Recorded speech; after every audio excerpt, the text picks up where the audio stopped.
यदि आप root cause analysis को ठीक से कर पाएंगे तभी आप उसका सोल्यूशन ढूंढ पाएंगे। सोल्यूशन में क्या है कि भाई क्या करें हम, क्या जेमस्टोन पहने या नहीं पहने, क्यों नहीं पहने, रुद्राक्ष पहने तो कौन सा रुद्राक्ष पहने, किस प्रकार से रुद्राक्ष को धारण करें। केवल रुद्राक्ष खरीद लेने से समाधान नहीं मिल जाता है, रुद्राक्ष को पहनने के तरीके आपको आना चाहिए, एनर्जी को किस प्रकार से बैलेंस करेंगे उसके बारे में आपको जानकारी चाहिए, यही तो आपको बता। नमस्कार, मैं हूं wing commander doctor Santosh Sharma. आज हम बात करने वाले हैं ज्योतिष शास्त्र के बारे में। जो वैदिक एस्ट्रोलॉजी कही जाती है ये क्या दक्यानुसी है और ज्योतिष जो है क्या हमको मूर्ख बनाने के लिए बनाई गई है या इसमें कुछ सार्थकता भी है, इसके बारे में इस वीडियो में चर्चा करने वाले हैं। देखिए, ज्योतिष शास्त्र की जो बातें हम करते हैं इसमें जो भविष्यवाणी की बातें होती हैं मैं उस संदर्भ में कुछ कहना नहीं चाहूंगा, क्योंकि भविष्य तो होता ही नहीं है। सत्य केवल वर्तमान है। शिव सूत्र में भी भगवान शिव ये कहते हैं कि जो है अभी है, वर्तमान ही है। जैसे आज के तारीख में जो कुछ हमारे जीवन में हो रहा है ये अपने कर्म के हिसाब से, सिद्धांत के हिसाब से जो हमको एस्ट्रोलॉजी का चार्ट मिला हुआ है उसके तहत हो रहा है। पुराने जन्मों की जो कर्म किए थे उसके स्वरूप आज का हमको उसके फलस्वरूप हमको ये मिलता है चार्ट। ये कुंडली जिसे कहते हैं। कुंडली क्या है? जैसे आपने जानते हैं कि सांप एक कुंडली मान के बैठा हुआ है। इसका मतलब ये है कि इस सांप के अंदर में ये पोटेंशियलिटी है कि जब ये उठ जाए तो बहुत कुछ कर सकता है। समय के साथ ये उसका उत्थान होता है। सर्प जो होता है तंत्र शास्त्र में शक्ति का प्रतीक होता है। तो जब कुंडली का हम कहते हैं तो कुंडली का मतलब ये हुआ कि आपके अंदर में पोटेंशियलिटीज क्या क्या है। तो मैं तो ये कहता हूं कि ज्योतिष को भविष्यवाणी के उद्घोष के रूप में न करके आप इसको व्यवहार करें ये जानने के लिए कि आपके अंदर में क्या क्या पोटेंशियलिटीज हैं। आप अपने पोटेंशियलिटीज का मैक्सिमाइज इस्तेमाल किस प्रकार से कर सकते हैं। आपके जीवन में जो आप पाना चाहते हैं उसमें बाधाएं क्या क्या हैं। क्यों आप उस प्रकार की तरक्की नहीं कर सकते हैं जितना आप करने के हकदार हैं, जितना मेहनत आप करते हैं। क्यों उतने प्रेम और प्यार आपको मिल नहीं पाता है जिसके आप हकदार हैं, जो आपको मिलना चाहिए। आप जीवन में दुखी क्यों हैं? दुख का स्रोत कहाँ से आ रहा है? आप जीवन में जो उन्नति करना चाहते हैं वहाँ उन्नति की तरफ अग्रसर आप क्यों नहीं हो पा रहे हैं, ये जानने के लिए आपको ज्योतिष की सहायता लेनी चाहिए। भविष्य का निर्माण खुद करने के लिए हमें ये जानना पड़ेगा कि मेरे अंदर में क्या पोटेंशियलिटी ऐसा है जिसको मैं उजागर करूँ, जिसको मैं बढ़ावा दूँ। तो ज्योतिष शास्त्र में ये देखते हैं कि आपके कौन कौन से ग्रह हैं जो कि आपके जीवन में बाधक बन रहे हैं। मानिए कि आपके चार्ट में मंगल अच्छे नहीं है तो आपको आलस्य घेरेगा। आपके चार्ट में राहु यदि बहुत तेज का है तो हो सकता है कि आप उद्विग्न रहे, रेस्टलेसनेस रहे। केतु आपके चार्ट में खराब हो जाएगा तो ये आपको एंजाइटी पैदा कर सकता है। शनि खराब होगा तो आपको अकेलापन पैदा कर सकता है। बुध आपका नीच का हो, शक्ति ना हो तो आपके मेमोरी पावर में बाधा हो सकती है।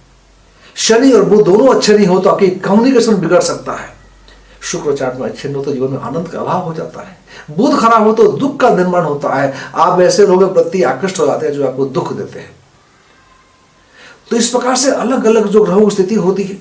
चंद्रमा चार्ट का आपको अच्छा नहीं हो तो आपको अवसादग्रस्त हो सकता है। लड़की हो तो मेंस्ट्रुअल साइकिल की प्रॉब्लम हो सकती है। तो इस प्रकार की जो ग्रहों की जो प्रभाव हमारे शरीर मन पे है इसको समझने के लिए हम ज्योतिष का आकलन करते हैं। आपकी कुंडली को देखते हैं, बताते हैं कि आपके कुंडली में खामियां क्या क्या है, आपके कुंडली में क्या खामियां हैं, इसको हम देखते हैं। वो देखने के बाद आपको बताते हैं कि आप इस ग्रह को ठीक करेंगे। ठीक करने मतलब क्या हुआ कि जो ग्रह आपके चार्ट में अच्छे हैं उन्हें टच ना करें, उन्हें छूने की जरूरत नहीं है, क्योंकि वो तो अच्छे ही है। कभी कभी आदमी लोभ में पड़ जाता है। मानिए आपके चार्ट पे बृहस्पति अच्छे हैं और आप पुखराज पहन लेते हैं। ऑलरेडी अच्छे हैं, आप पुखराज पहनेंगे तो आपको कोई फायदा करने वाला नहीं है, आपने पैसे की बर्बादी की फालतू। यदि आपके चार्ट में ग्रह अनुकूल नहीं है, खराब है और उनके अपने जेमस्टोन पहन ली तो आपको हानि करेंगे, क्योंकि आपने जो शक्ति आपके विरुद्ध था उसको आपने बढ़ावा दे दिया। जो चार्ट आपके जो ग्रह आपके चार्ट में खराब है, जो ग्रह आपके चार्ट में निष्क्रिय है, उनके लिए यदि जेमस्टोन पहनेंगे तो निष्क्रिय ग्रह को ठीक करने की शक्ति जेमस्टोन में नहीं होती है। ये कुछ बातें ऐसी है जो कि आपको लगता होगा कि मैं कुछ नई बात कर रहा हूँ। देखिए, मैं केवल लॉजिक की बातें करता हूँ, साइंस की बातें करता हूँ। मैं केवल ये कहता हूँ कि जो एनर्जी आपके अगेंस्ट है उसको कन्वर्ट करके पॉजिटिव में कर लो। एनर्जी इज कन्वर्टिबल, है ना। तो एनर्जी को बढ़ावा कब करेंगे, कन्वर्ट कब करेंगे, ये सब हम चार्ट से समझ जाते हैं।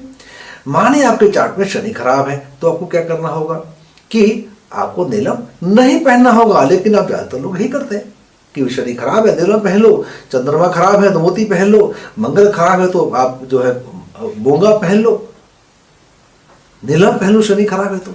ये सब किस बात की तरह इंगित करती हैं? ये इंगित करती है नासमझी की तरह। नासमझ लोग ऐसे करते हैं। जो शक्ति हमारे लिए अगेंस्ट है, हमारे लिए काम नहीं करता है और बाधा उत्पन्न करती है, ऐसे ग्रहों के लिए जेमस्टोन हम क्यों पहने? उसमें रुद्राक्ष को पहन करें। रुद्राक्ष काम करता है एज ए कन्वर्टर। ये क्या करता है? नेगेटिव एनर्जी को पॉजिटिव में कन्वर्ट कर लेता है रुद्राक्ष। रुद्राक्ष आपके सेल लेवल में काम करता है। किस प्रकार से सेल लेवल में काम करता है? सेलुलर लेवल में जो आपका जो आपका बायोइलेक्ट्रिकल करंट है उसको किस प्रकार से ये बैलेंस करता है, इसके बारे में हम और एक वीडियो में चर्चा करने वाले हैं। आपने सब्सक्राइब नहीं किया तो सब्सक्राइब करके बेल बटन को दबाना, क्योंकि ये वीडियो आने वाले हैं आगे।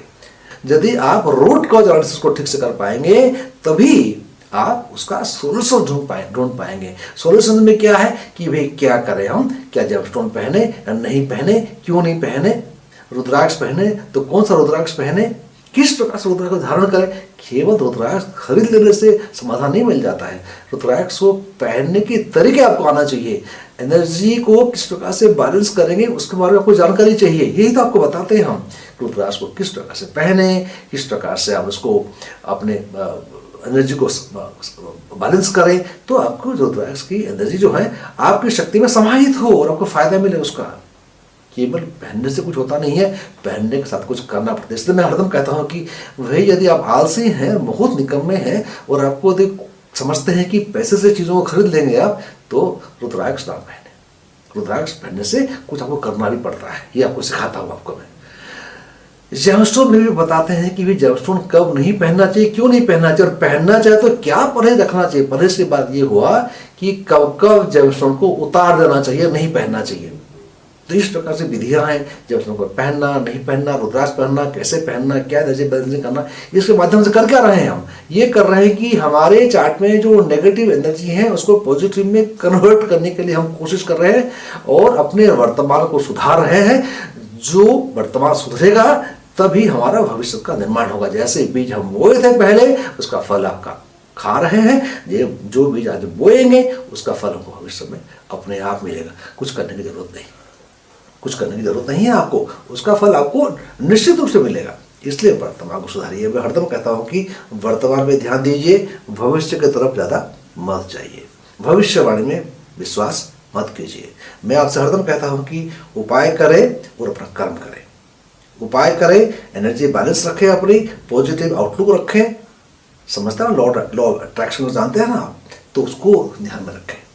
रुद्राक्ष पहन के अपने थाड़े को बैलेंस करें, अपने भाग्य को सुधारें। ये जो एक्सटर्नल एंटीना है, जो केतु है यहाँ, इसको जोड़े ब्रह्मांड से, और आपको जो कम्युनिकेशन है, जो बोलने की शक्ति है, उसको ठीक करें। दिल में शांति लाएं, स्ट्रेस हैंडलिंग कैपेबिलिटी को आप ठीक करें। मणिपुर चक्र की बात कर रहा हूँ, ये सब सिखाते हैं आपको हम। फिर आपके जीवन आनंद का संचार करें। सेक्स चक्र की बात करता हूं मैं। फिर आपका मूलाधार चक्र, रूट चक्र, राहु और मंगल जहां रहते हैं, तो कौन कौन से ग्रह कौन कौन से चक्र को प्रभावित करते हैं हमारे शारीरिक तौर पे, मानसिक तौर पे, इसके ऊपर भी वीडियो बनेंगे। इसलिए मैं कहता हूं कि सब्सक्राइब नहीं किया तो सब्सक्राइब अभी करके बेल बटन को दबाइएगा। बात करेंगे बहुत सारी चीज़ों को लेकर, और आपके बारे में कोई सवाल भी उठ रहे हैं तो सब्सक्राइब करके बेल बटन दबा के तुरंत अपना क्वेश्चन को नीचे लिखिएगा। मैं वीडियो के माध्यम से उत्तर दूंगा आपको। तब तक के लिए नमस्कार, जय हिंद, जय भारत, वंदे मातरम।